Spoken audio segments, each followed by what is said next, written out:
विदिशा जिले के सिरोंज जनपद की ग्राम पंचायत सरेखो के सरपंच पर भ्रष्टाचार के बड़े दाग लगे हैं।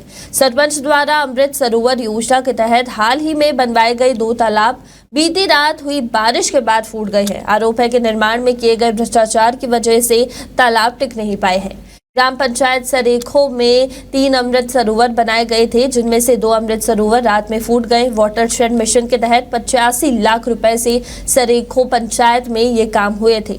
सरेखो के सरपंच अनिल यादव देश के सबसे युवा सरपंच है। उनके जल संरचना के लिए किए गए काम को काफी सराहा गया था। इंदौर IIM के छात्र और दिल्ली से टीमें तालाबों को देखने आई थी। पूर्व मुख्यमंत्री शिवराज सिंह चौहान के हाथों सरपंच अनिल यादव सम्मानित भी हो चुके हैं। सोमवार को 2 तालाब बह गए। वाटरशेड मिशन के इंजीनियर गोस्वामी ने कहा कि पानी ज्यादा गिरने की वजह से ओवरफ्लो हुआ और तालाब क्षतिग्रस्त हो गए।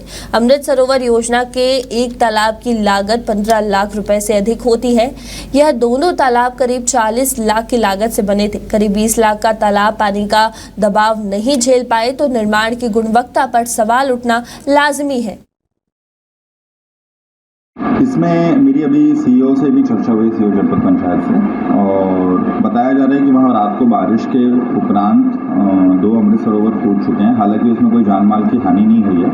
हमारी संबंधित सचिव GRS और सरपंच साहब से भी बात हुई तो कोई भी हानि नहीं है, परंतु ये गुणवत्ता पे निश्चित रूप से इसमें कुछ ना कुछ कमी रही होगी तो उसकी जाँच होगी। और हम आज ही CEO को मैंने निर्देशित किया है कि संबंधित इंजीनियर जिसने इसको मॉनिटर किया था उनको नोटिस जारी करें और उसके बाद जो भी नियमानुसार कार्रवाई होगी वो निश्चित रूप से की जाएगी। चर्चा की कार्रवाई जो थी उसकी चर्चा हुई समस्त विभाग प्रमुखों से, और उसके पश्चात मैं जनपद से संबंधित या अन्य विभागों से संबंधित उस पर विस्तृत चर्चा विभाग एजेंडा में मुख्य रूप से था कि जनपद का वार्षिक बजट, साथ ही अन्य विभाग प्रमुखों से उनके योजनाओं से संबंधित जानकारी एवं योजनाओं में वर्तमान में क्या स्थिति है, क्या प्रगति है, उससे संबंधित जानकारी, साथ ही हमारी DPDP 3 अगस्त की सामान्य सभा, विशेष सामान्य सभा में अनुमोदित हो गई है।